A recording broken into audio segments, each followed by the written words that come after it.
Krishna Hare Hare Hare Rama Hare Rama Rama Rama Hare Hare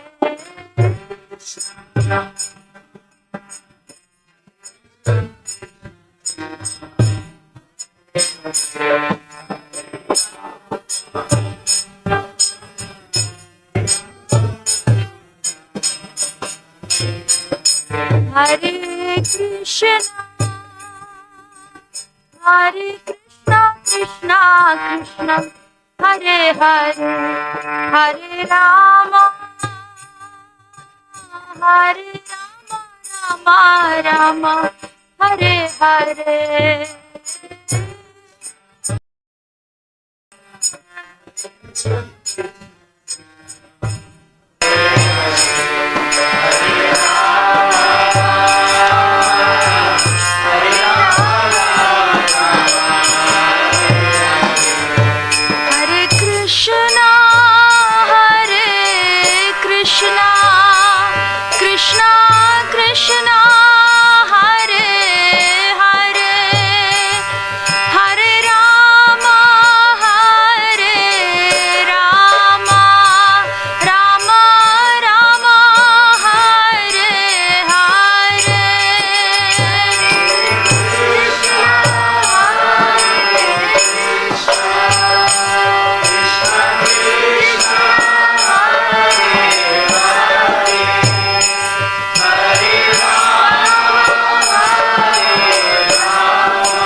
Krishna Krishna Hare Hare Hare Rama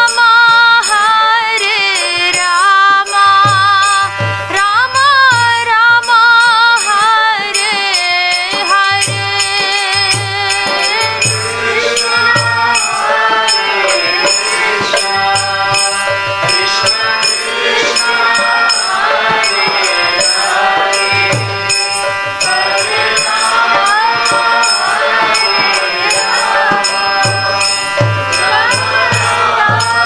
Krishna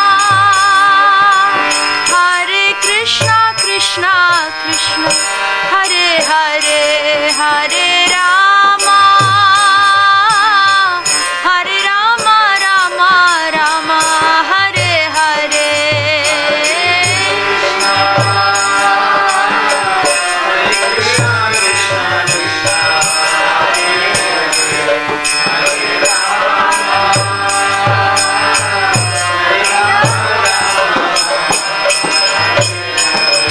Hare Krishna Krishna Hare Hare Hare Rama Rama Rama Hare Hare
everybody know everybody?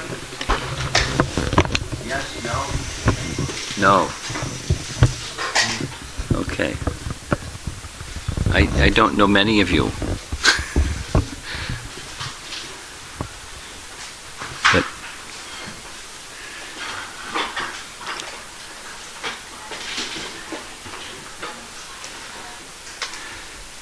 today's a special day. We have a whole series of special days in the past few weeks. But the Purnima day is today. Yes?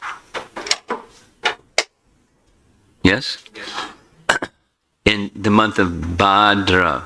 So today, at temples all over the world, Hare Krishna temples all over the world, we'll be celebrating Bhadra Purnima.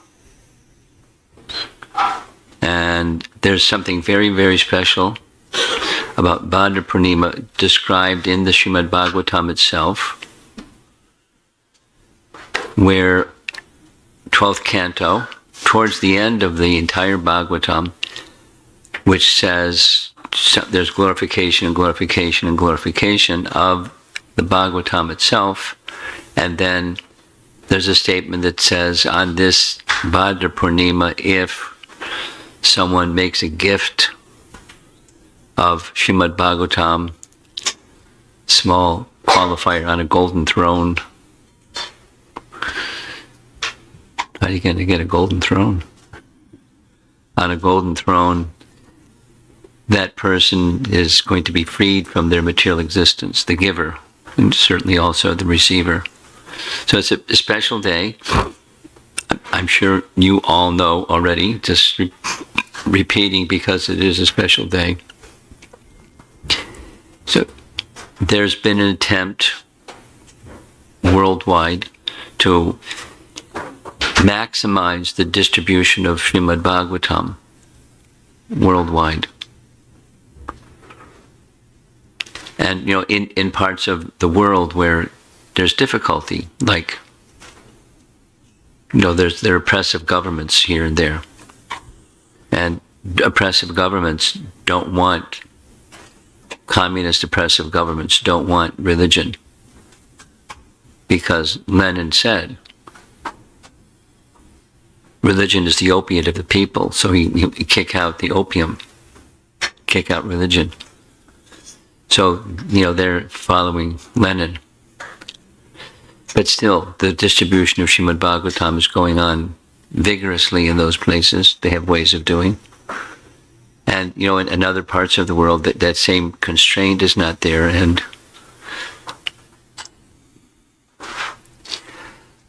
our previous acharyas, certainly our founder acharya, and prior to him, and prior to him, and prior to him, very, very pleased to see the large-scale distribution of the Srimad Bhagavatam, and then comes the nice task of helping people enter into the message of Bhagavatam, like classes in the Bhagavatam, and reading groups on the Bhagavatam, and seminars on the Bhagavatam, and etc., to receive this wonderful gift within, received from within.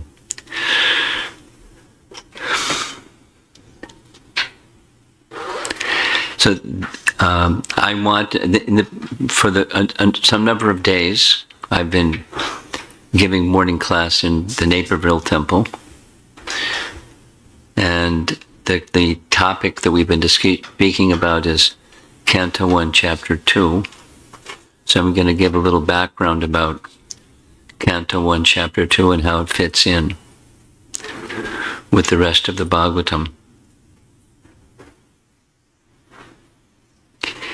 In Srimad Bhagavatam Canto 1, the scene is Naimisharanya. And in Naimisharanya, there's a group of sages who were planning, because they knew that the age of Kali had begun, to do something to minimize or reduce the influence of the age of Kali, because the age of Kali, by the Bhagavatam description, is true. This and that and the other. And so, Kalir Doshanat Hey Rajan, there's some cure. There's one Mahagunan, good cure. That's this Srimad Bhagavatam. So they had planned to perform 1,000 years of sacrifices. Karmakanda Yagyas. And as soon as one is done, the next one begins. And as soon as that one is done, the next one begins. And there are a whole assembly of brahmanas. And to do that one after the next for 1,000 years, that's a big commitment. Probably several generations to cover that. But that was their plan in Naimisharanya. And lo and behold, in their midst, they saw Sutta Goswami. And Sutta Goswami happened to have just heard the entire Srimad Bhagavatam spoken to Maharaj Parikshit by Shukadev Goswami. So it's the cusp, the sandhi, the in-between period between the previous yuga and the current yuga. And the symptoms of the current yuga were already showing. And so Shukadev Goswami, having spoken the Bhagavatam, he, in the audience was Sutta. There's nice, the history is nice. Sutta was the son of Romaharshan Sutta. Who's Romaharshan Sutta? Romaharshan Sutta was a direct disciple of Vyasadeva. And when Vyasadeva divided the Vedas into 4, he entrusted one of those 4 principal Vedas with this disciple, that disciple, another disciple. And then when he came to the Smriti section, he entrusted the Puranas to Ramaharshan Sutta. And Sutta Goswami was his son. So Sutta Goswami was already very, very qualified, being the son of the disciple of Vyasadeva, who was entrusted completely with all the Puranas. So, and his son was qualified. And his son just happened to be in the audience hearing Shukadev Goswami describe Srimad Bhagavatam. So when Sutta came in the midst of these sages of Naimisharanya, they stopped their yajna. And immediately they honored Sutta, gave him a special seat and said, "Can you explain what you've heard?" A retelling, so it's not verbatim, but it's Sutta Goswami's retelling of what he heard. Shukadev Goswami narrating Srimad Bhagavatam to Maharaj Parikshit. So the text of the Bhagavatam goes back and forth a bit between Sutta Goswami said and Shukadev Goswami said, because Sutta is repeating what he heard. And in those ages, they didn't need tape recorders or any kind of recording system. They just had good memories. And that's one of the symptoms of the age of Kali, if you haven't noticed.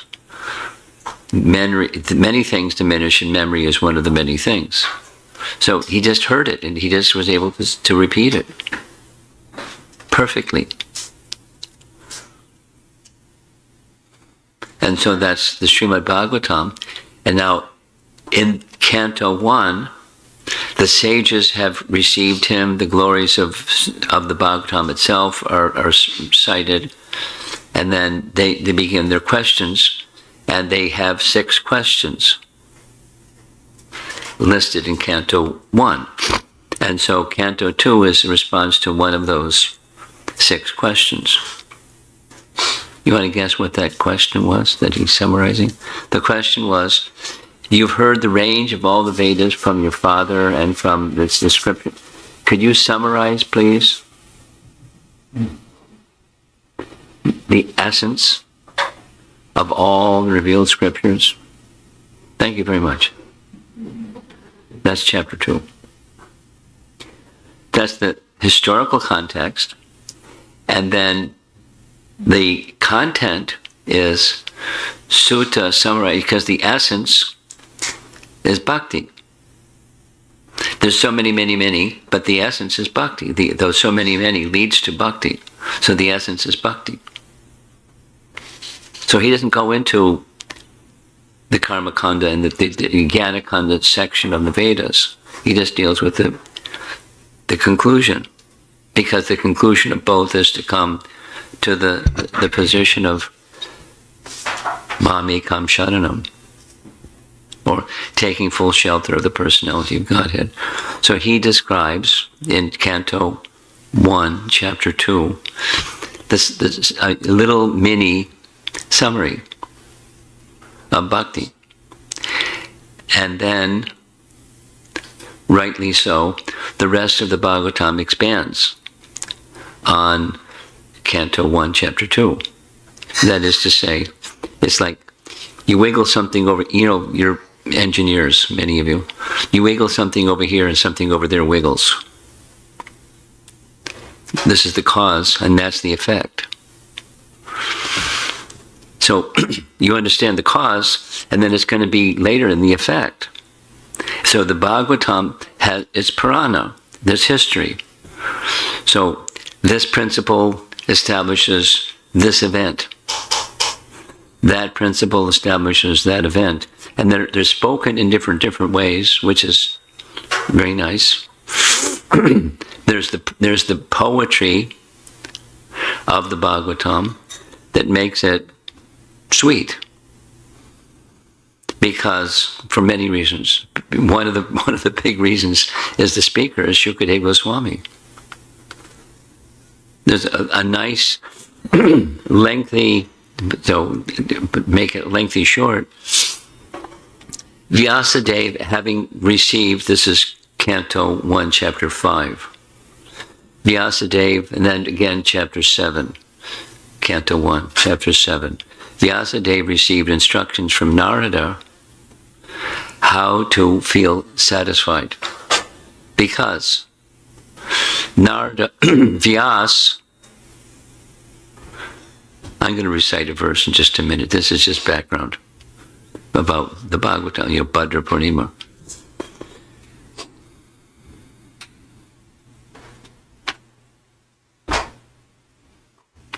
Vyas was a contemporary of Krishna. Yes? Yes. And Krishna departed.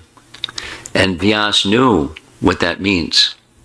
What it means is, shortly after Krishna departs, the next yuga begins.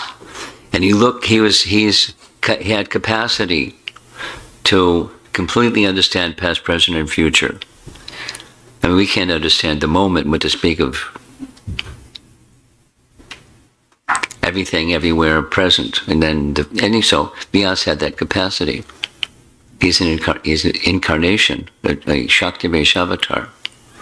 So he has qualification. He looked into the future and he saw, yikes. So the same as what the sages did, they wanted to do a yajna, and Vyasadeva wanted to do what he knew to do, because he was a literary person. So he decided to take the Vedas, knowing that people in the age of Kali will have short memory, and then write it so that people can read it, because it helps to retain what you've heard as you see it, and you can see it again and see it again. And so he compiled the Vedas out of compassion for the upcoming us, people in the age of Kali. They'll have short memories and not able to understand things so well also. And he felt, the history, he felt after all of that, then he summarized all of that in the Vedanta Sutra or Brahma Sutra. Then he did what most people do when they complete a big task. Supposing you cook the Sunday feast. You step back and how did it come out? Or you dress the deity and you step back and how did it come out? So So he stepped back, and how did it come out? And he wasn't satisfied. He's honest. So most of us are not satisfied, but we're not honest. He was honest, and he felt this pinch in his heart. Something's missing. He was disturbed, like, did I do something wrong? And, his Narada Muni, who has this capacity that he just knows what to do, show up at the right place at the right time and say all the right things. So Narada Muni came zooming in, playing his veena, and, Vyas, you don't look so good. What's wrong? He said, I don't know, but I think you know. Can you tell me what's wrong? And he tells him, this is, I'm saying in simple language, Canto 1, Chapter 7. And he said, you haven't sufficiently glorified the Supreme Person and his qualities and his activities and his loving service. You haven't sufficiently done that. And so my instruction, if you want to feel satisfied, then sit in trance. I'm going to leave now, but you can sit in trance, and what you experience in that trance of meditation upon the Supreme Person, let that be an additional composition, a Purana that has 100% focus on the personality of Godhead. And so he sat in trance. Those verses, they're very important verses.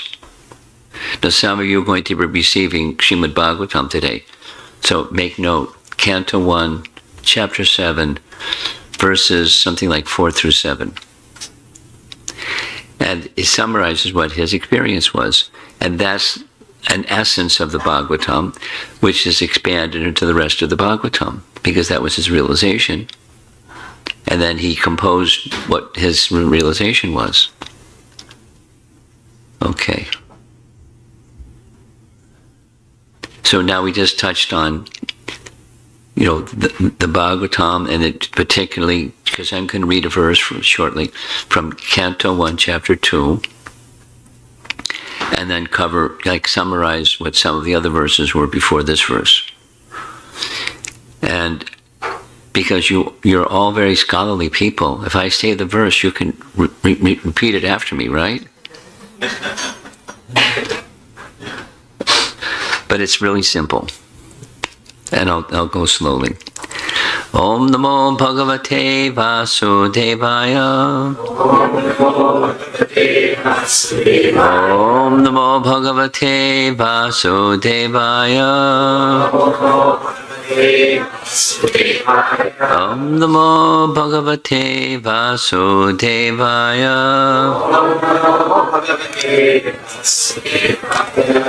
So I'm going to read Canto 1, Chapter 2, text number 9. So those of you, everyone has a cell phone or 2 or 3. You can look it up while we're sitting here, if you have one. Vedabase.com. Yes? Vedabase.com. And then Bhagavatam 1, 2, 9.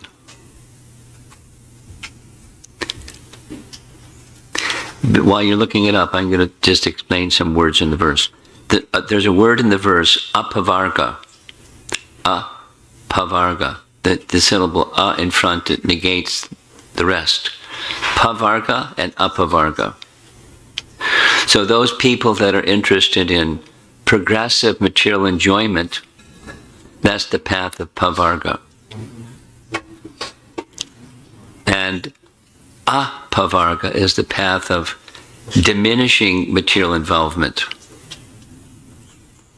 up to the point of not material involvement, but full spiritual involvement, even in this place, even in the temporary place.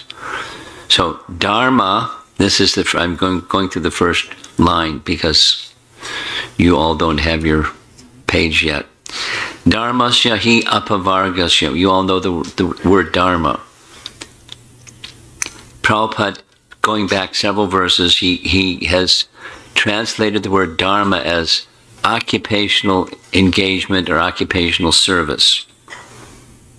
What you do, the occupation, that's your dharma. So dharmasya he means certainly, apavarga, all your activities, all one's activities. This is sutta to the sages. This for us. All your activities are meant for apavarga, transcendental liberation, ultimate liberation. That's how it's been translated here.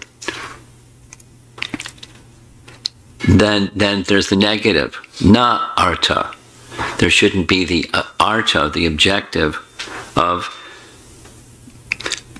narto tayopakalpate, not for material gain.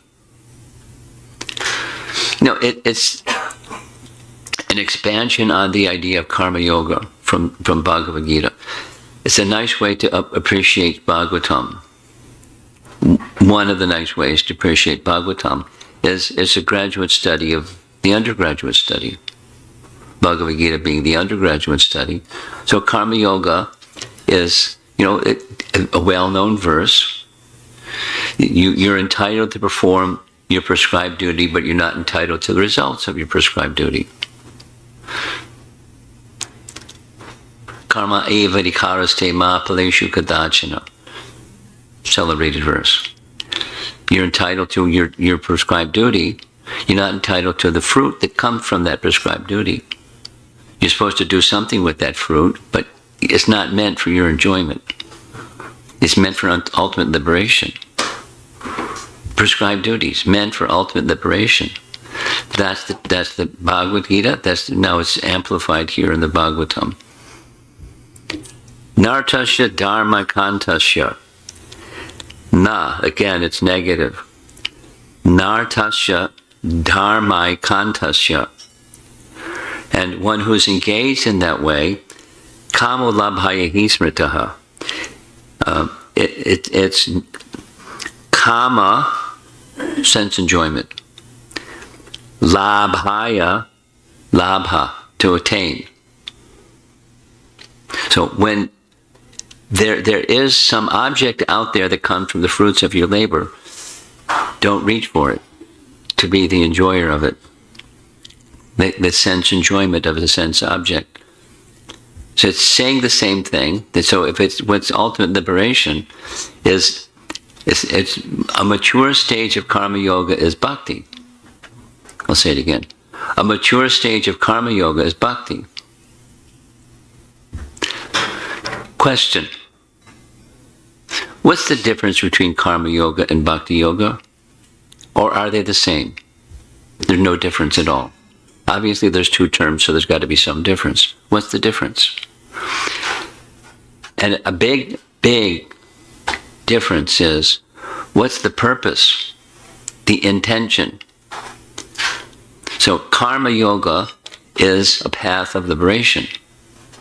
I'm in the world, and I'm engaging dutifully within this world, but I want detachment from bondage. I want moksha. So I work, but I'm not attached to the fruits, and I offer the fruit to the Supreme.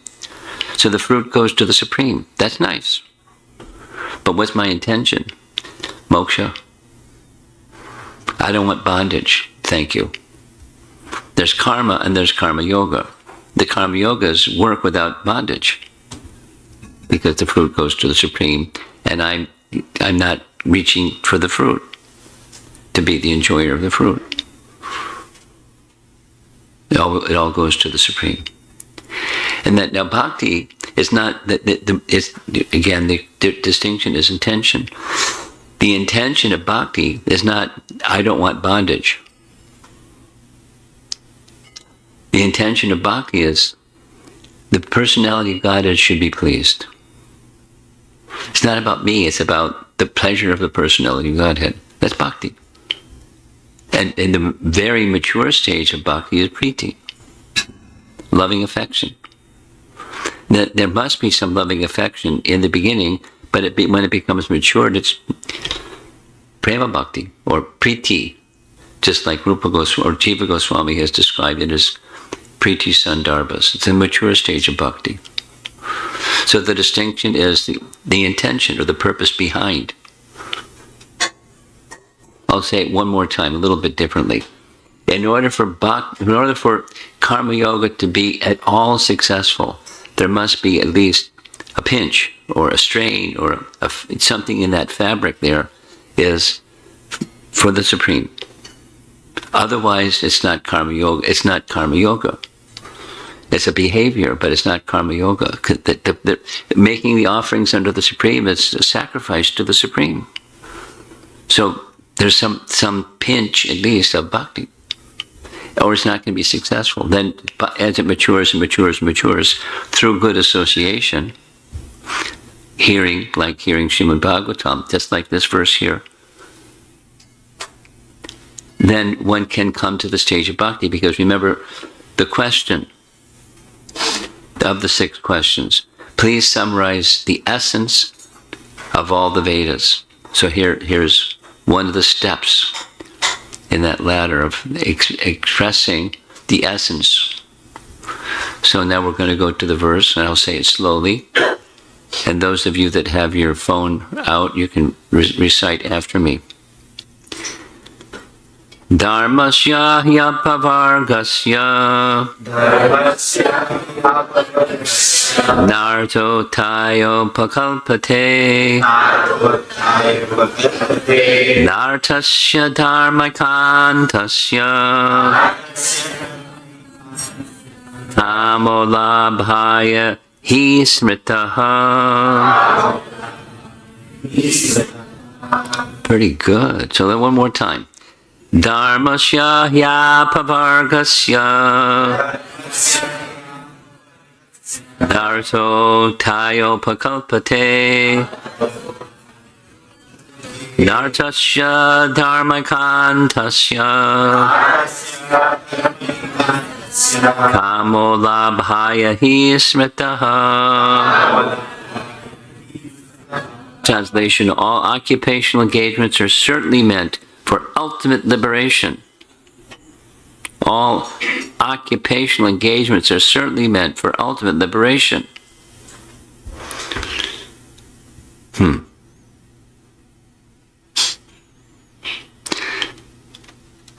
I've been visiting many colleges, and the college kids that are doing their studies, they're not thinking ultimate liberation. I'm doing well in my studies, so I can graduate and get a job and get some money. And I can, do what you do with money. And that's why I'm doing my studies. And that's why I do the work, and that's why I do the et cetera, et cetera. So it's quite distinct, the Bhagavatam message.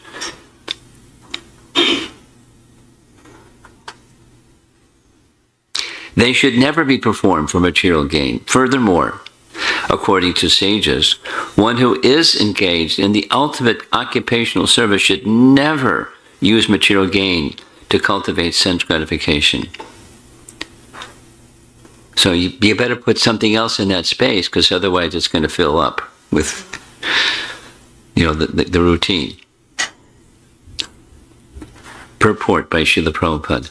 We have already discussed that pure devotional service to the Lord is automatically followed by perfect knowledge and detachment from material existence. But there are others who consider that all kinds of different occupational engagement, including those of religion, are meant for material gain.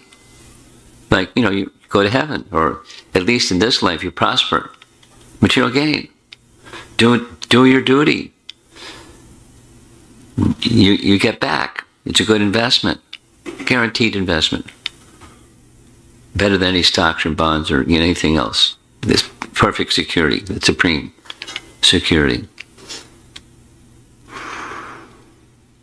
The general tendency of any ordinary man in any part of the world is to gain some material profit in exchange for religious or any other occupational service. Even in the Vedic literatures, for all sorts of religious performances, and allurement of material gain is offered. And most people are attracted by such allurements or blessings of religiosity. Why are such so-called men of religion allured by material gain? Because material gain can enable one to fulfill desires, which in turn satisfies sense gratification. This cycle of occupational engagements includes so-called religiosity, followed by material gain, and material gain followed by the fulfillment of desires. Sense gratification is the general way for all sorts of fully occupied men. But in the statement of Sutta Goswami, as per the verdict of the Srimad Bhagavatam, this is nullified by the present sloka. Paragraph. One should not engage himself in any sort of occupational service for material gain only, nor should material gain be utilized for sense gratification. How material gain should be utilized is described as follows. So I'm sure you're all in suspense. Not this and not this and not this. What goes in that space?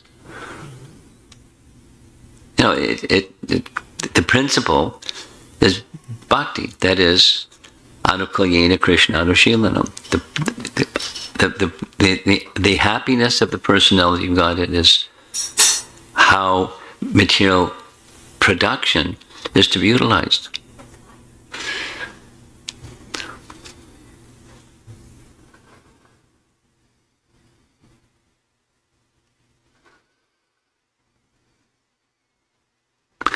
Is it possible?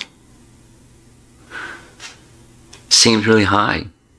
I mean, if you think about what's being said, it sounds pretty high. So it works. Two things. It works if you have a clear sense of why. And if the unclear sense of why is, this is a cuckoo place, I want out of here. I don't want to take birth again in the cuckoo land. I want out, thank you. I don't want bondage of fruitive activity, thank you. So that's not bhakti. I mean, it's not Shuddha Bhakti, that's for sure. And no, the Bhagavatam is teaching Shuddha Bhakti, like get-go, right in chapter 2. As soon as the questions are given, the answers are given, that's the platform. So then what's coming up is really important. If it's not this and not this and not this, what's this? What is it? How are any of us, it's not just householders, it's any of us that live in the world. How are we to engage ourselves in such a way that whatever gain comes, it's not for me? And how do you do that? What's it look like? It's going to look differently because we're all different. But there's a principle behind those differences, and that's what's coming up. So just see how important it is, the Bhagavatam. Supposing you don't have the kind of wisdom, you're not receiving in your life the kind of wisdom that the Bhagavatam offers. What's the default? It's right here. It's true. I mean, think about it. You're, because of your upbringing, you're more familiar with, the Indian traditional ways of doing things. But the Indian traditional ways of doing things have their features in other cultures, other religions, other activities. And it's bondage. It's, paint it this way and cloak it that way and dress it that way. It's sense gratification in this and the next life. If there's a sense of the next life. If then generally there's a sense of the next life is the good place, right? Heaven. Swarga. And it's different, according to different cultures and different scriptures and different teachings. And whatever it may be. That Shuddha Bhakti isn't, so supposing you don't have this knowledge, that's the best you're going to do. Prosper in this life and go to the good place after this life. Amen. And then around and around and around. After enjoying, then falling and coming again to this place. And is there an alternative? Yes. And that Bhagavatam is giving that alternative. And so it's important to people not only have a Bhagavatam set in your home, but you receive its message and it goes in and you live your life according to the Bhagavatam's teachings. Punar Janma Na.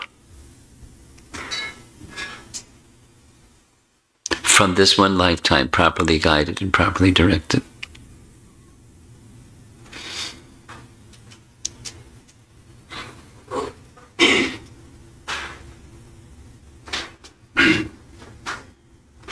Going back to Vyasadev's dissatisfaction and some statements that are here in this verse, a vast part of the Vedas includes Karmakanda rituals. A smaller portion of the Vedas is the Gyanakanda portion, and a smaller portion is the Bhakti portion. Now, the Bhakti portion is throughout, but you have to be an expert miner to find the gold in the gold mine. It's there, but it's not open. In the Bhagavatam, it's open. That was the mandate of Narada to Vyasa, and that's what the Bhagavatam does. And it's easy to be, if your light's on, meaning if you understand that the futility of what real happiness is. It's not something that we were using the phrase yesterday evening. It's not something that's insubstantial. Like there's substance, and then there's insubstantial. Insubstantial is like a reflection or a shadow. So here's a mirror. You can see your face in the mirror. Supposing I turn the mirror, it's gone. There's no real substance in that reflection. The material world, the happiness of the material world is a reflection. There is such a thing as happiness, but it's not the senses, sense objects, and wow. That's not what happiness is. And unhappiness is not, oh, it didn't go right, or I lost my job, or I didn't get a job, or, something. Unhappiness. That's not what unhappiness is. That's the temporary, but it's not what happiness or unhappiness is. It's not in the material field. So if that fundamental understanding is not understood, therefore a major part of the Vedas is to teach knowledge and detachment.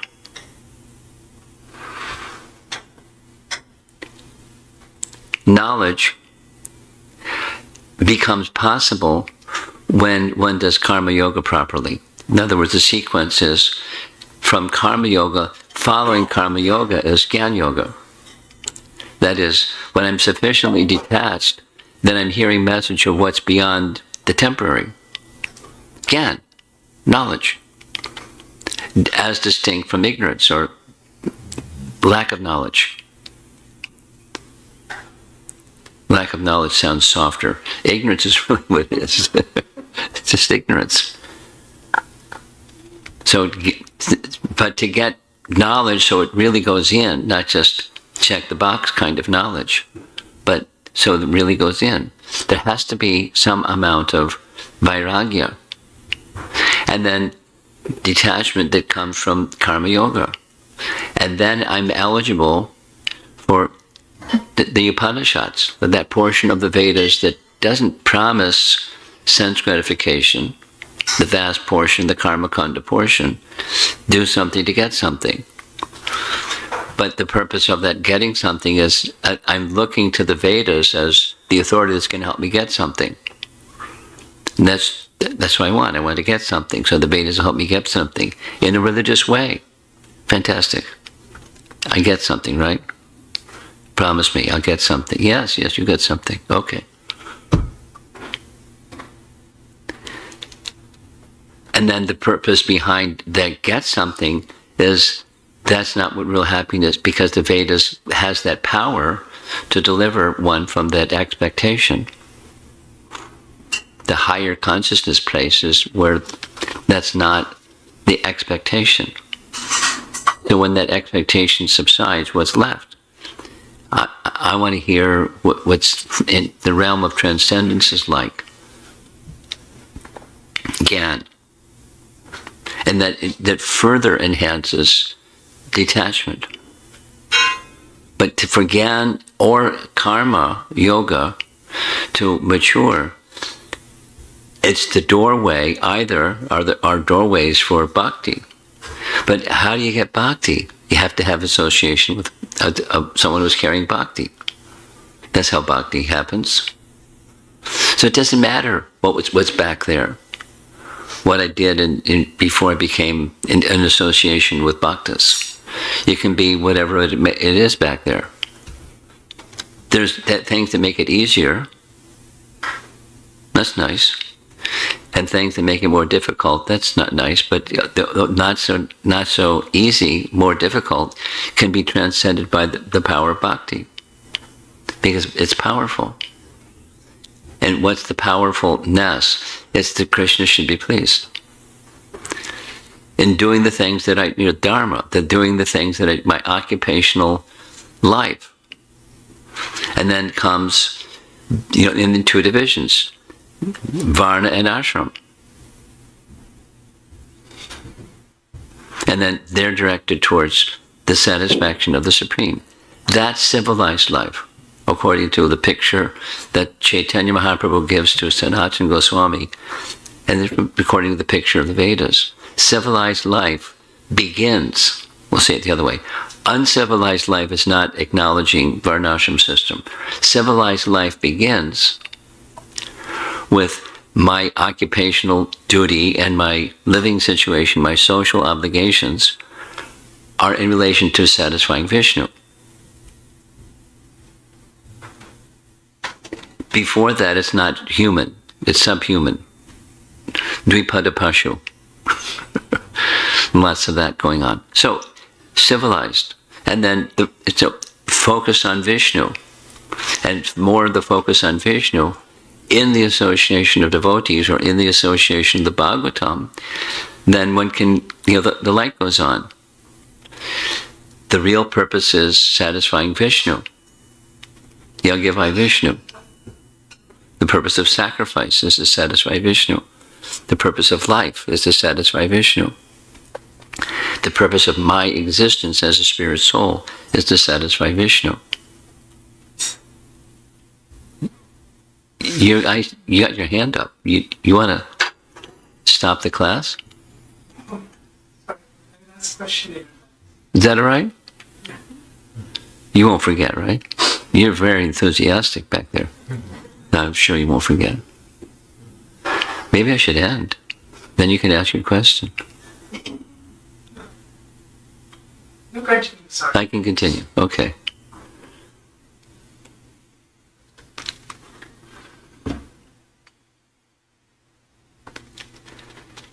I'm just going to quickly read the translation of the earlier verses from this chapter 2. I'll try to refrain from going into it, but just to give you a picture of verse number 9, preceding verse number 9.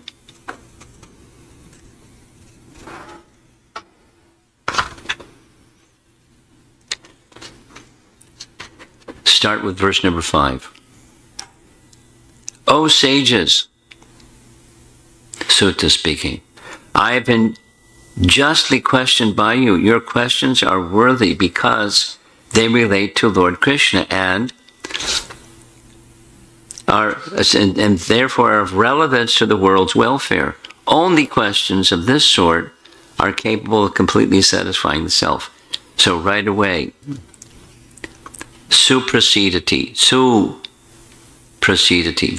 very prasidati, very satisfying to the soul.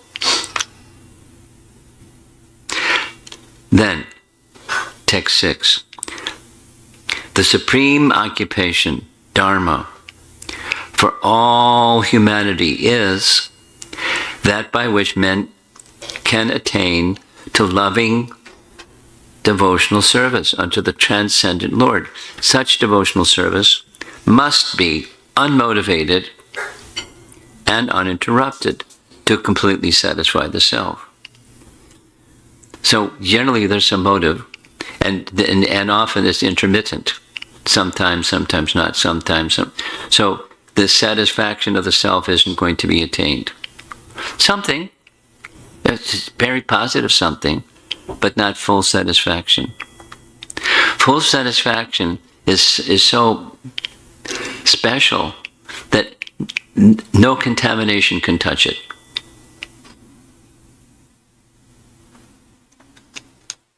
No bad association, no worldly calamity, nothing can touch it. Text 7. By rendering devotional service unto the personality of Godhead, Sri Krishna, one immediately acquires causeless knowledge and detachment from the world. That was already mentioned in the purport to 9.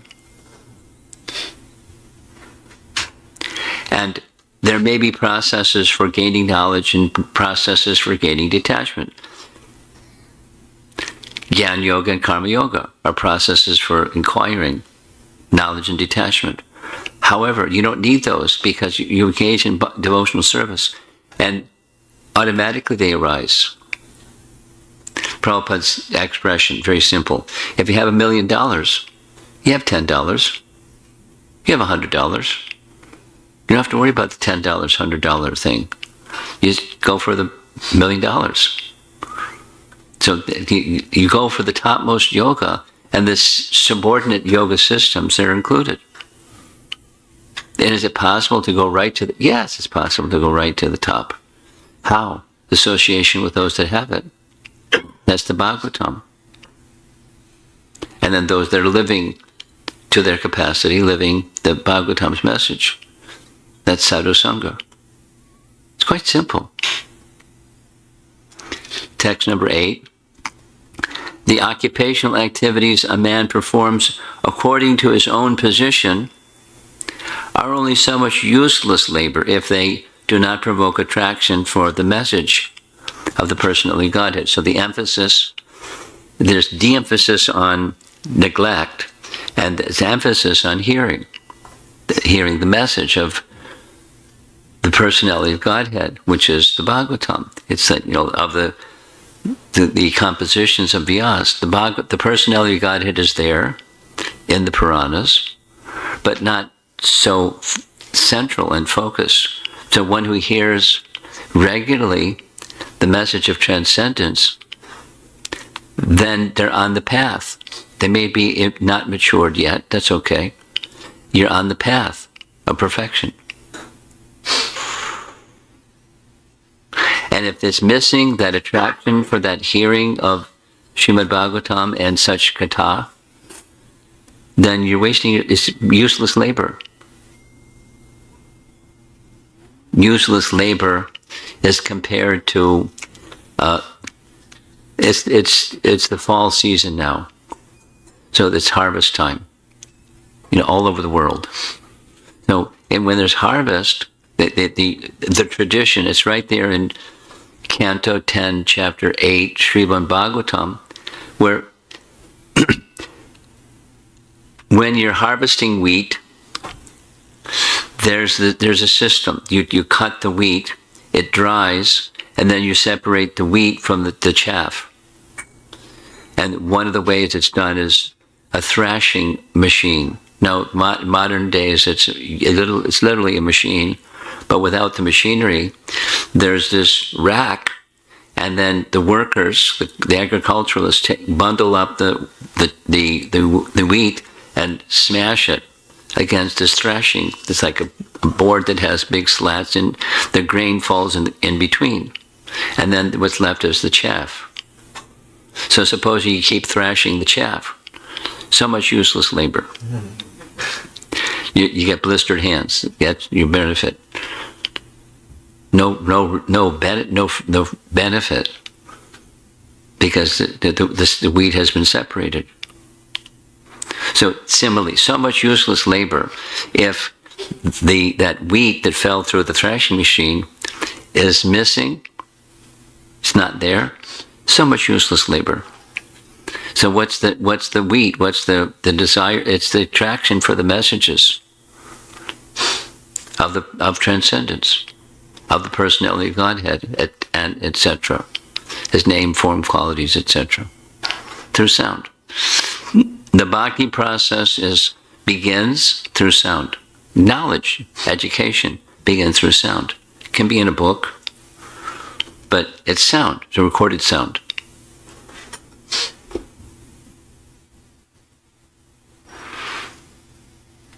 And then I'll read this verse number 9, and then we're done. All occupational engagements are certainly meant for ultimate liberation. They should never be performed for material gain. Furthermore, according to sages, one who is engaged in the ultimate occupational service should never use material gain to cultivate sense gratification. So if you don't use it for sense gratification, then how is it to be used? Coming attractions. Start with verse 10. You're sitting on the edge of your straw mat waiting to hear text 10. And then the whole of the Bhagavatam is unfolding of how to live your life. In real terms, in modern times, in transcendence. Is it possible? Yes. It's not a ploy. It's the purpose of the Bhagavatam is to help people in this age get to transcendence. And even if it's incremental, there's no, it's never lost. And keep going in good association.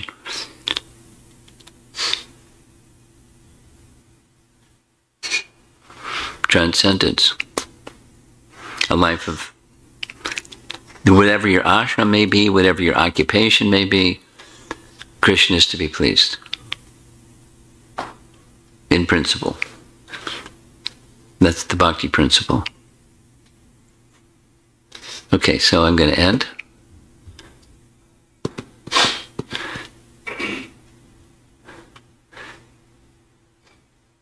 Any comments or questions? Our gentleman in the back, you first. Look at this, we've got a microphone for you.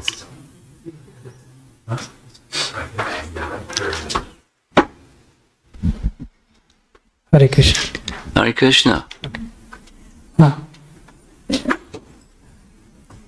You mentioned that substantial happiness is possible and attainable, while the material world has unsubstantial happiness, like Yes, the you heard shadow or correctly. the I said that. illusion or maya. But how do we, first of all, experience that substantial happiness, or even convince our worldly mind that there is a substantial happiness? One, and then two, once we know that, once we are able to convince, then how do we experience that substantial happiness? Here's Prabhupada's answer to that question. Supposing you're hungry, and somebody brings you, going to have prasadam after class. Someone brings you a plate of prasadam, and something happens. If you're really hungry, your hunger subsides, strength comes to the body. There's Sanskrit term for these three things, and then you're feeling satisfied. So at a certain point, somebody may say, would you like some more sabji? Would you like some more chapatis? Would you like some more something? And you say, no, I'm satisfied. So you can tell them. They don't need to tell you, you've eaten enough. You can tell them. But why? Because you're satisfied. So how can you experience by involving yourself with eating?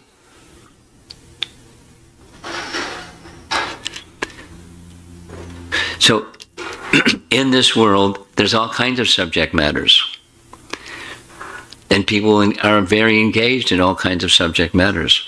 And a sign that there is the position, there's the experience of satisfaction, is they say, no, thank you. No more. When that stage is reached, you can say, and someone else can evaluate this young man over there, that's, no more, thank you. I'm full. I'm feeling satisfied. It's experienced within, and it's exhibited without, on the outside. It's a sign, a lakshana, a characteristic of spiritual satisfaction is the material affinity diminishes. The dial goes down. When brightness is same, another example, supposing there's a dimmer switch, and not just the on and off switch, but when the light gets brighter and brighter and brighter and brighter and brighter, darkness is dispelled. So how does it happen? The spiritual, some siddhir haritoshanam. By Hari is pleased. And how do you tell if Hari is pleased? My material affinity is diminishing. And my eagerness for the personality of Godhead being satisfied is magnified. It's already there, but it's asleep. It's dormant. And when that becomes awakened, that's the symptom. And so there's an experience of that symptom. I simply want more and more and more the satisfaction of Hari. I want more and more the topics of Hari. I want more and more the opportunity to render some service to the personality of Godhead and his devotees.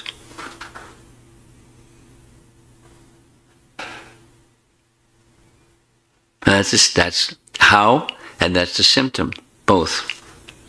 You want to pursue this a little bit more, I can tell. Yeah,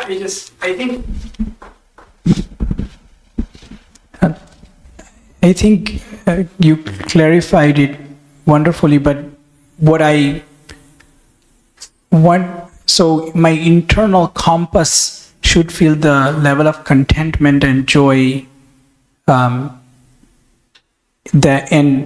naturally wanting to go away from the material desire of want and yes, yeah. Okay. Yeah. And in different cultures, in different persons, in different languages, there are different ways that it's expressed, but that's the sign. It happens at the inside level. And when the inside, some siddhir haritoshanam, or the some suprasidati, because that word is used multiple times. Yain atma suprasidati. Prasana means happiness. Suprasana means great happiness. And atma is at the platform of the soul. So this sound vibration goes directly to the soul. Spiritual sound goes directly to the soul. Okay, that's notional. How do I verify it? Here. Like, eat. Turn up the dimmer switch. And the material affinity subsides, and I'm feeling contentment within. Thank you. Thank you to, when people want you to have more of the material. No, thank you. I'm satisfied. And then that's life. That's spiritual life. So, okay. Anyone else? Yeah. Oh, I got several hands. Hare Krishna. I hear everywhere that the ultimate goal is to go back to Godhead. Now, you mentioned that. I mean, would that be equivalent to doing something and getting something? Yeah. So back to Godhead may sound like doing something to get something.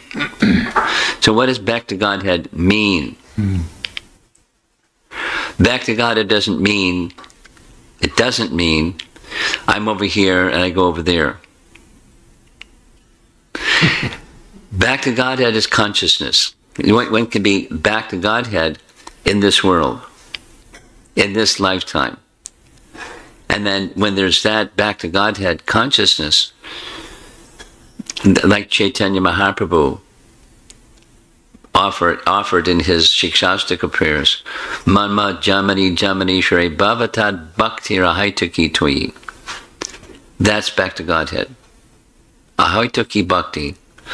Unmotivated, just as this verse that we just read, unmotivated and uninterrupted devotional service. That's back to Godhead. And then it's that, it's not doing something to get something.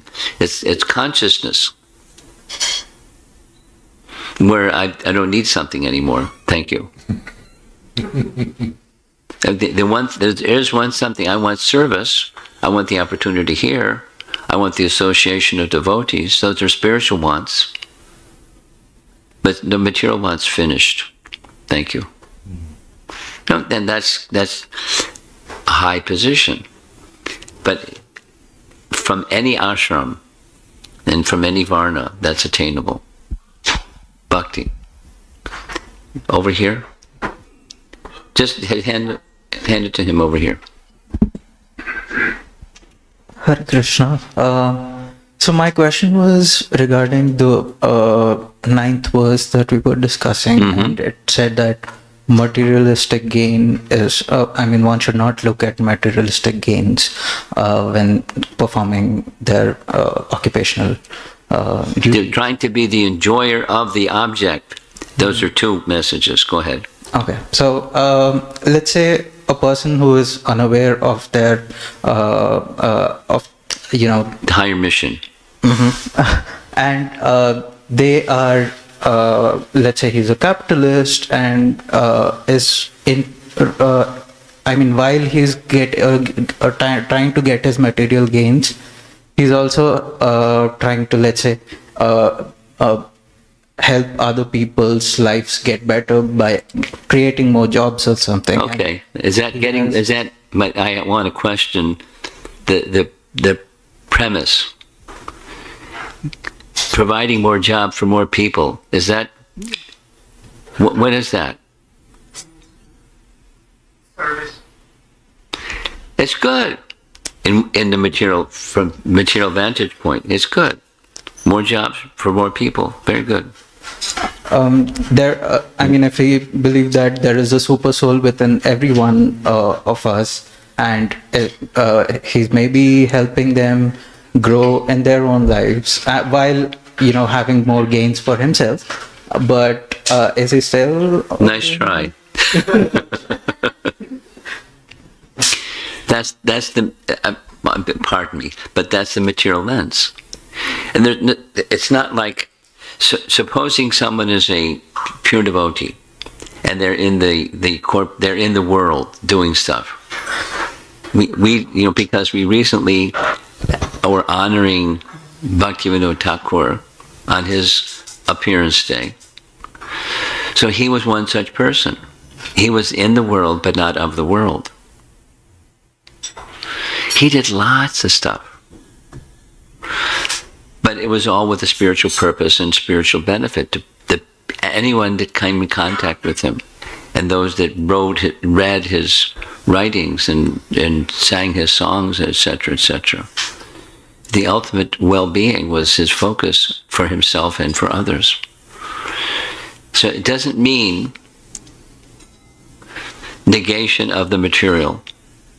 negation of the material. This is not a negation of the material message. This is spiritualized. So if someone has that objective, what's built into that objective that's going to spiritualize that person's life?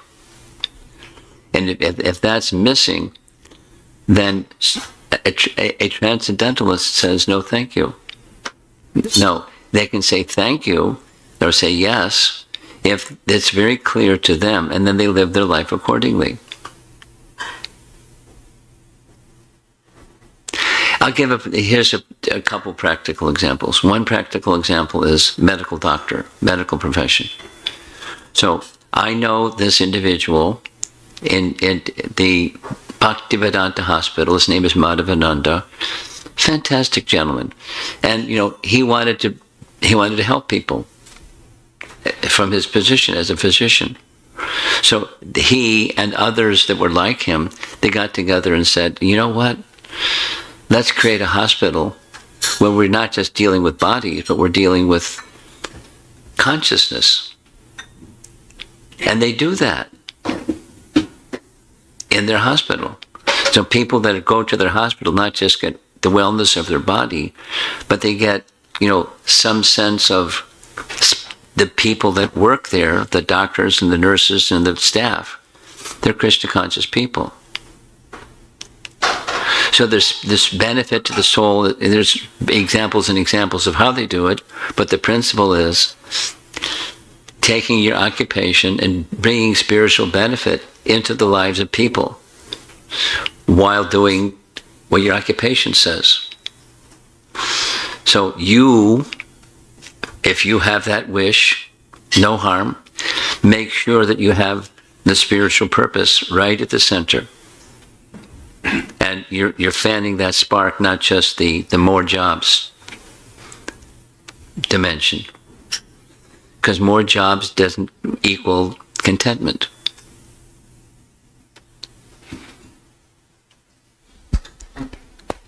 So built it into the objective of occupation, or it's so much shama eva hi kevalam, so much useless labor. Okay. Yes. So, Here's the microphone. hello. Hare Krishna Prabhuji. So, you mentioned that whenever anyone do any kind of work, they should be detached from the fruit. Let's say we take an example of a student. Putting into practical scenario, he should focus only on his duty, like study best, don't expect the good result. Your job is just to do your best to study well. That person may give their best and then get a grade, let's say 80%, in exam. Okay. Now, he thought he was giving his best, but Okay. now he is going to, his goal will change, that now instead of 80%, now I want to get 90%, maybe something left, I didn't give my best, I will study hard. So if he does not have any attachment to a fruit, like a result, then how can that person, will get a better result? Or how does that person know that he's giving his best? Sometimes in practical scenario, if you are completely detached from the result, then, it's difficult, right?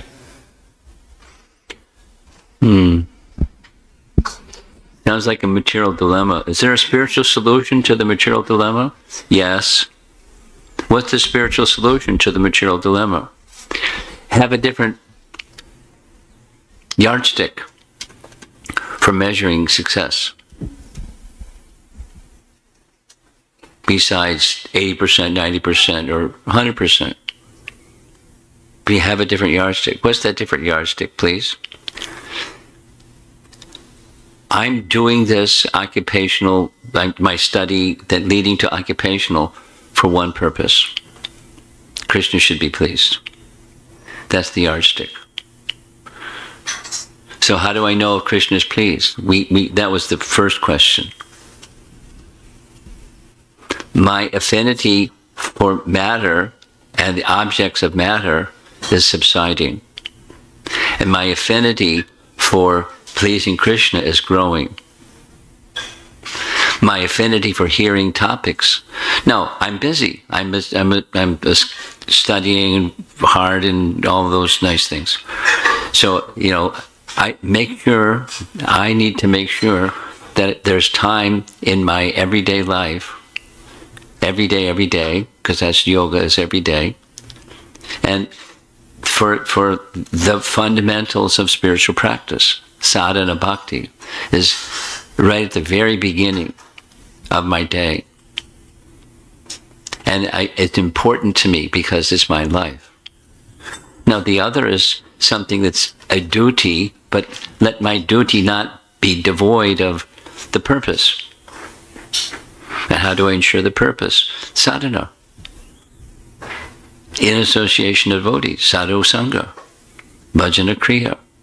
And you cultivate your life with that purpose. And so the yardstick is Krishna will be pleased. If I have the Krishna should be pleased purpose, question for you and all of us, is it more likely that I'll perform better if I'm thinking Krishna is to be pleased than if I'm thinking I should get, that 90 instead of an 80%? And then what's going to happen at the heart level, the satisfaction level? Supposing you get 90%. Am I satisfied?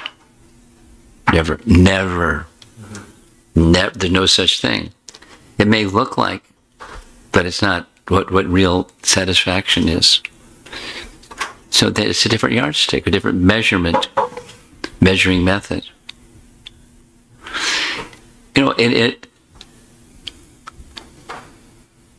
It's easy to say, and it's another thing to do. So it takes some time.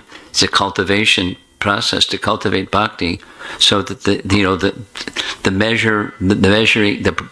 parameter or the measurements change from material to spiritual.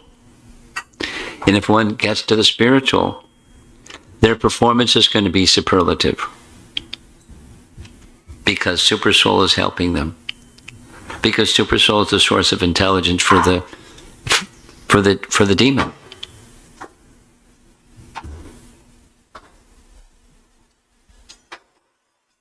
Thank you. Yeah. Yeah. Same example, I was thinking maybe we can rephrase it, going back to the same example. When somebody is giving exam, we teach students that it is okay to expect results when somebody is preparing for exams.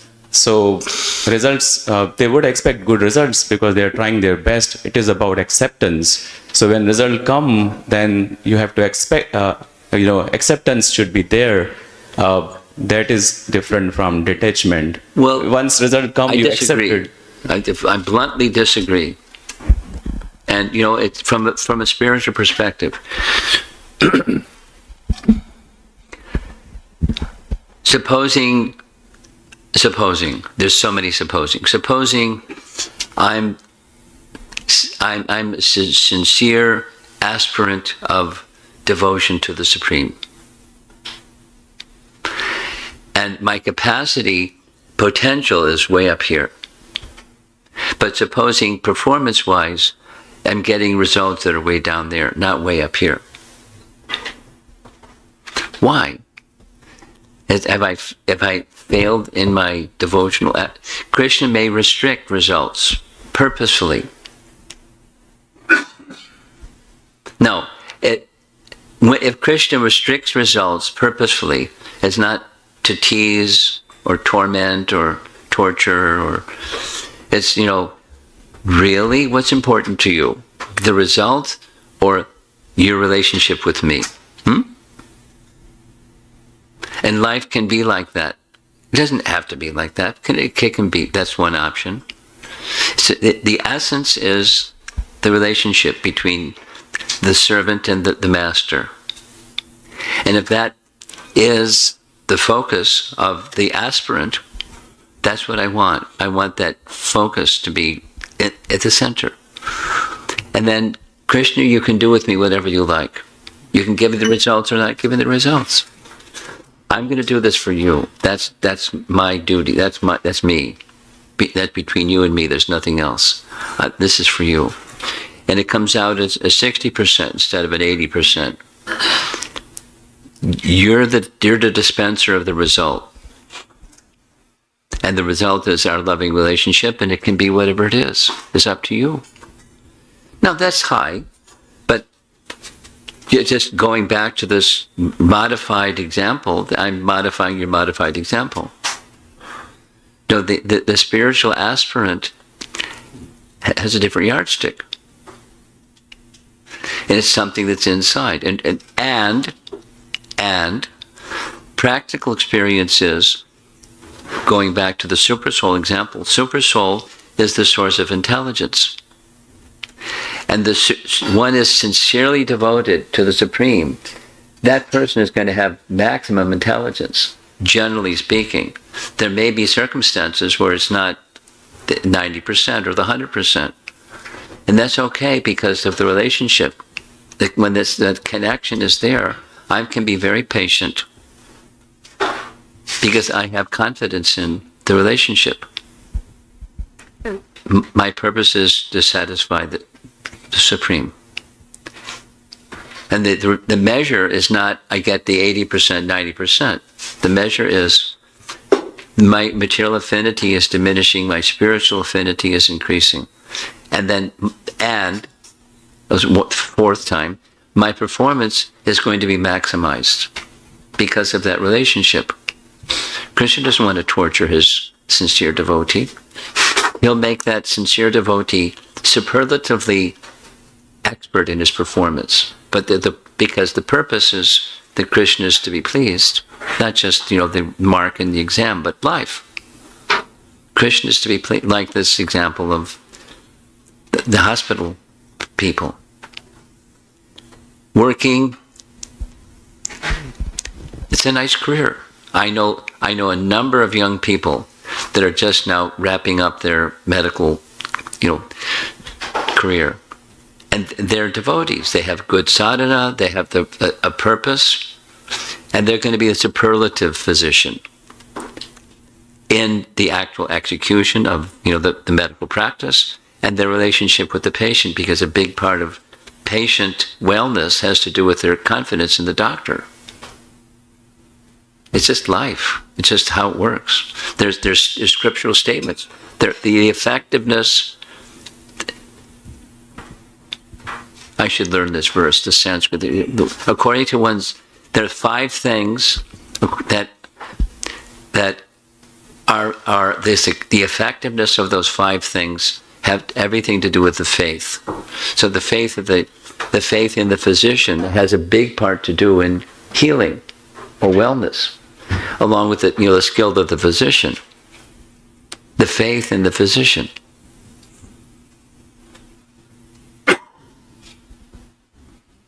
I could give examples, but the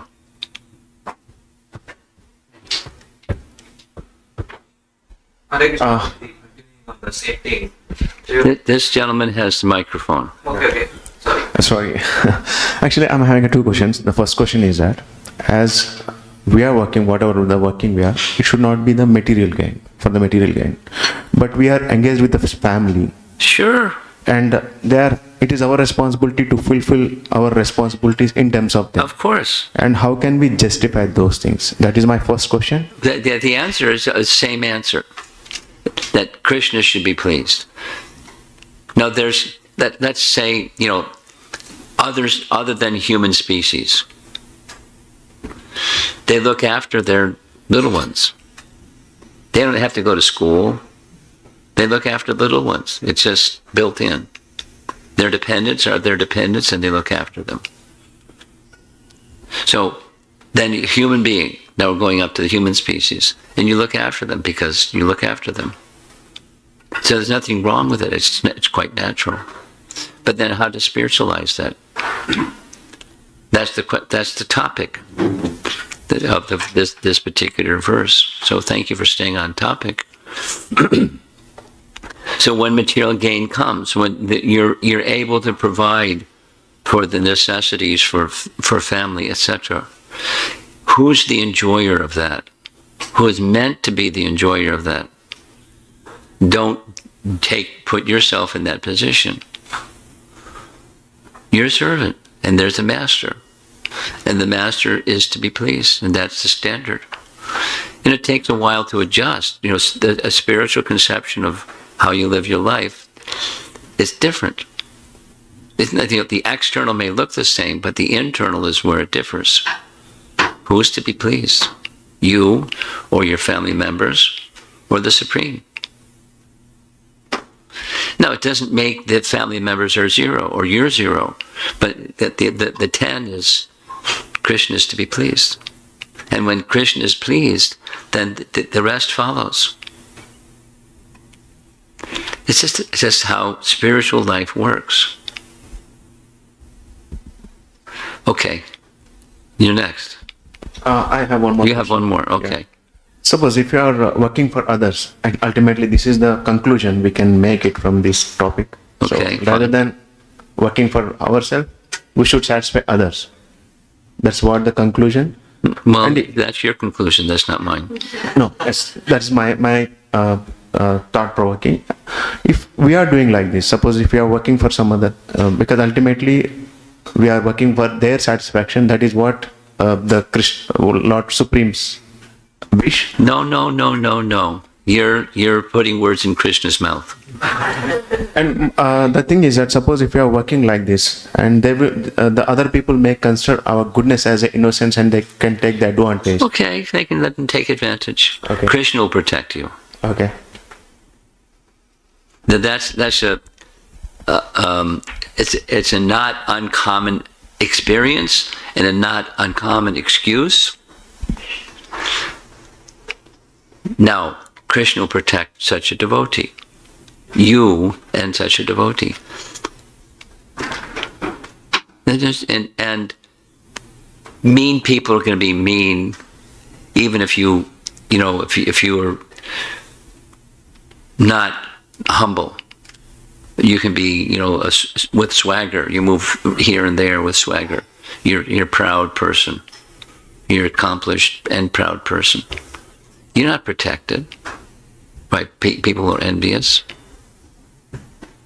Some people may be envious and try to take advantage of a humble servant of the Supreme Master. That's okay. They're only hurting themselves. They're not hurting you, because you're protected by the Supreme. And in the long run, the truth prevails.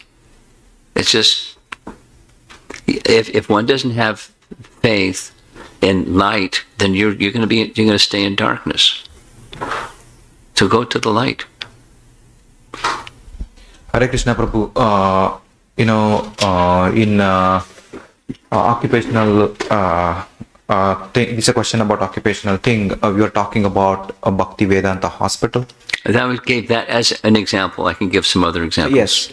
So, I want to kind of, I'm a physician by profession. Oh, good. So I want to incorporate that into my regular practice. We were talking about it not just when the patient go there, Yes. get physical wellness, Yes. also spiritual essence. Yes. So how do we incorporate that in our regular practice? Fantastic question. So it's not like you have to go join the Bhaktivedanta hospital, otherwise you Right. strike out. Right. That's not the answer.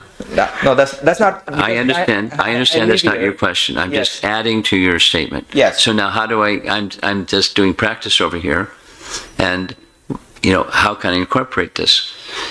It's how do you live your life? Because it's not only in medicine or a physician. It's if you're carrying bhakti is going to be transmitted because you're carrying bhakti. Mm-hmm. So you're a physician, and you're not going to teach the patient, Bhagavad Gita verses or something like that. But your demeanor, your devotion to the personality of Godhead purpose will be communicated by your character, by your speech, by your whole being. And then at some point in time, people will start to have some affinity for you and what you represent. And then they may ask, I've had this happen. I've had what's with you? You're different. And then you titrate little by little by little. You don't like, well, I'm glad you asked. Here's your, let's sit down and I'll give you a Bhagavad class for half an hour. But, something simple. And Super Soul will give you the intelligence how to say or how to interact or how to conduct yourself where you're not overwhelming them, but you're being a lover of Krishna, a devotee of Krishna. And that's contagious. It's like a virus. You can spread a virus by carrying the virus. You can spread bhakti by carrying bhakti. It's contagious in a good sense. You can infect people with bhakti by your demeanor. And then you hire people that are like-minded, that have to be sadhakas, but people that are going to convey the same values that you hold by their speech and their behavior. And it's just, you build that, and you live your life that way. The staff with whom you work, and so forth and so on. And then what's inside, and then because every day you're doing your devotional practices, your sadhana bhakti, that gives spiritual strength to you, and it can communicate it. And people see it, they feel it. And then you're not just a physician, a good physician. I'll just give one example, because just yesterday, a conversation with a devotee family that I know from Boston, and they went all the way to New Jersey to have a whatever you call it, consultation with an Ayurvedic physician that I've known for like 30 years. And I asked, how did it go? So they started with pulse reading, and the doctor is the mother of her son. When I first met her, she was pregnant. She told them her son is now a medical doctor. She was a medical doctor that became an Ayurvedic doctor in addition to a medical doctor. So she knows both fields. And for those many years, she is giving bhakti. She's a good physician. She knows medical, Ayurvedic and allopathic medicine, both very, very, very well. She's a gifted person. She's a gifted person. But she's giving bhakti to people in her own way. For people, she has a little stack of books, and she gives, if she thinks it's the right person, she gives them a book. And and her demeanor if there's some, so you'll figure out a way. Super Soul will give you the intelligence how you can convey yourself in a devotional way without overwhelming people. It just comes along with the lifestyle of being a devotee. So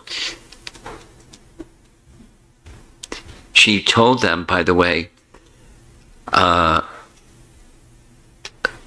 when she was pregnant, she developed some attraction for Krishna Bhakti. So she named her son Krishna. And now Krishna is a medical doctor. Over all these years. Okay. One more question. Yeah, sure. Where is this Bhakti Vedanta hospital located? Is there an opportunity? Bombay. Okay. Is there opportunity for all of us to go and observe? Yeah, sure. Okay. They're very open. Mm-hmm. What to speak of your medical practitioner, but they're very open. And you don't need me to do a knock on the door of Madhavananda, the director of the hospital, because he's just such a person. You can name drop. You can say, Ramapad Swami recommended that I visit your place. So the door will open even if you don't say that. They're very warm. Let me see if there's somebody else in the room, because there's our first questioner. He's very enthusiastic again. Yeah, right behind you. Prabhuji, there's one thing that I'm struggling with. While we were not connected with ISKCON, my daughter, we used to give her egg to eat. Now, after getting... Your daughter used to do what? We used to give her egg to eat, boiled egg. Okay. Now, after connecting with ISKCON, we have stopped giving her boiled egg. Okay, good. But whenever she sees someone eating, she always questions us. We have tried our best to, answer her in all different ways we could. But we always fail to answer our questions to the point where she can understand why not to eat egg. Is there an answer that you can help us with, which we can convey to her? She's 6 years old. 6? Yep.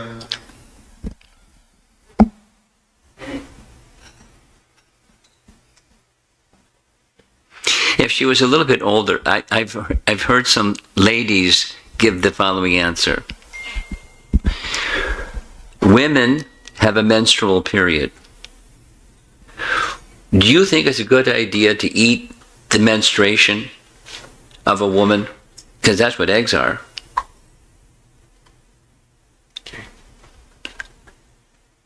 No, that's, somebody that's a little older than 6. They may understand that better than somebody that's 6. The principle, depends on your 6-year-old. But in principle, we're responsible for our food choices. What we eat is, who you are is what you eat. What you eat is who you are. Who was the one that said that one? You are what you eat. There's some fellow. Do you know the name? You are what you eat. So, okay. So a choice in our food choices is we want that which is connected to Krishna, to the Supreme. And he gives a clear set of guidelines of what is offerable, what you can offer. And we offer things that are in the quality of goodness, and this isn't in that quality of goodness. So there's probably some medical, but a 6-year-old isn't going to necessarily understand the medical. Or, it's a food choice matter. We want to take that which has been offered to Krishna, and it's not an item that we can offer, so we don't offer it. Why not? The mode of goodness food. It's not a mode of goodness food. Well, how do you know that? From Scripture. We follow what the Scripture says. I like eggs. So we don't follow what the tongue says. We follow what the Scripture says. Now, I don't know your daughter, so I can't.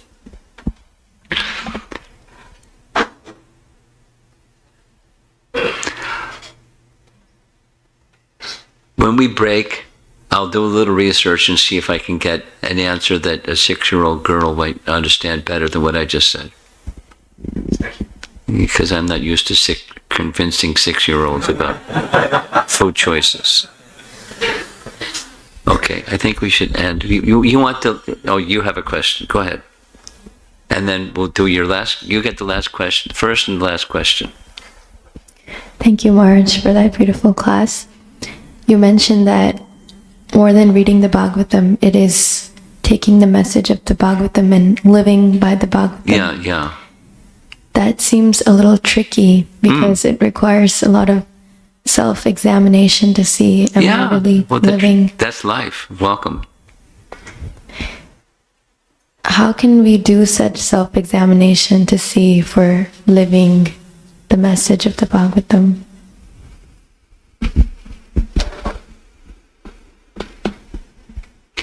Well, few things. One is you have good teachers, and they'll help you evaluate.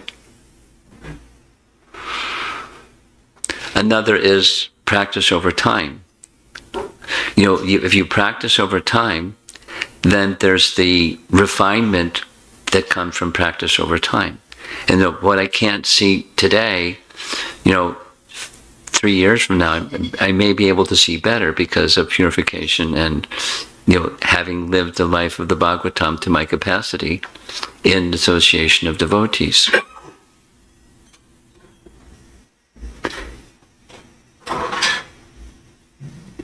Then a third is just humility. Humility meaning I'm tiny. And I'm quite in my tininess, I'm quite fallible. So like our great personalities, Rupa Goswami and Bhaktivinoda Thakur and other great personalities, they don't have a high estimation of themselves. They have a very, not like low self-esteem, they just don't think very highly of themselves. And they're striving, and so we can take example from their striving to receive the Krishna's mercy so that they can accomplish what they're meant to accomplish.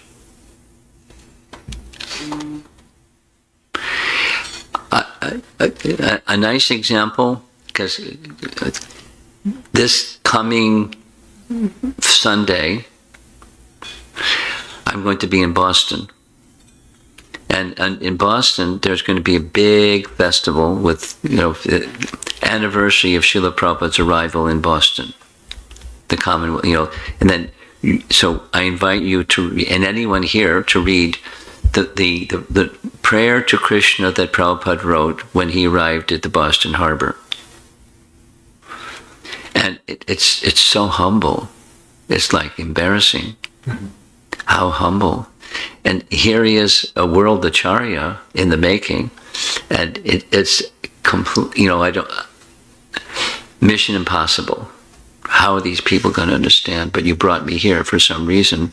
So if you like, I'm incapable. I'm expression of humility after expression of humility. But if you like, then please help give me the strength so that the people that I have to communicate the message of transcendence to this place of darkness and ignorance, they'll be able to understand it. So, abject humility and calling up for mercy, it is the life of one who is going to be able to progress and be able to be an instrument of divinity in this world. And it's not an easy task. So we require humility and purity and mercy. You know the prayer that I'm speaking about? This prayer that Prabhupada wrote?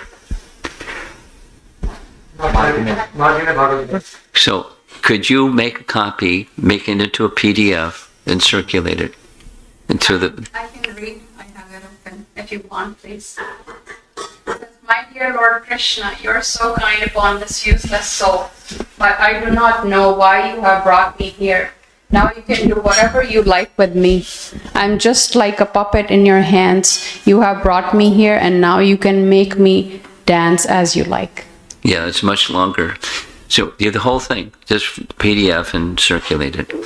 I think we're going to end because it's already past time to end. But you're a very enthusiastic group. Happy to be with you. And we're going to be giving out some Bhagavatams if that hasn't happened already. Has it happened already? Only one set. Only one set. So somebody had to leave. So there's another 10, 11 sets. 13. 13 sets. And maybe if there's somebody that hasn't signed up for a Bhagavatam set, they'll be inspired and take one with you. Bhadra Purnima, right?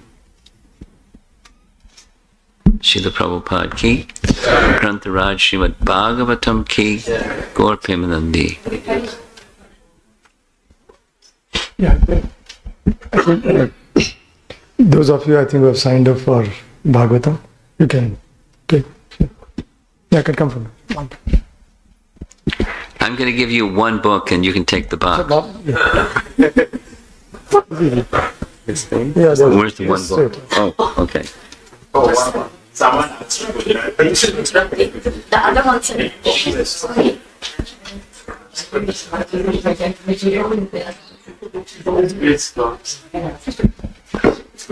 Here you go. Hare Krishna.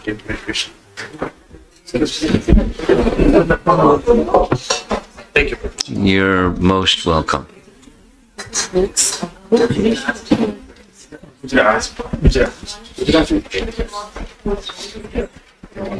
Oh, okay. Thank you. Hare Krishna.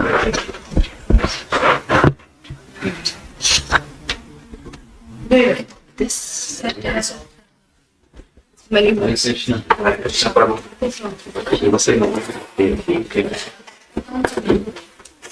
So I'm just. I'll bring the box to your car. Okay. We have prasadam and then we can take the books, please. Very good. Yeah. Did not. Did not. Okay, rest of them can take. Yeah, go ahead. Hare Krishna.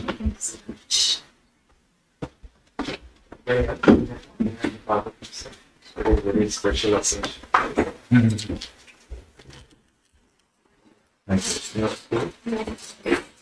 I have more people over here. Hare Krishna. Hare Krishna. He has been reading Bhagavatam since childhood. He was trying to go deeper. We stayed with him yesterday. And their son, who's 8-year-old, is very interested. Yeah.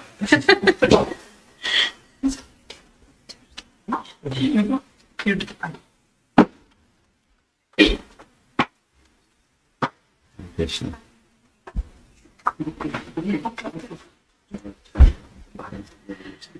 Okay. That's it.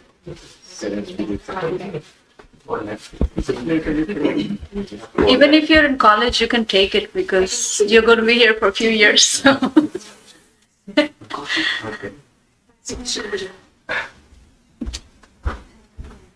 Okay.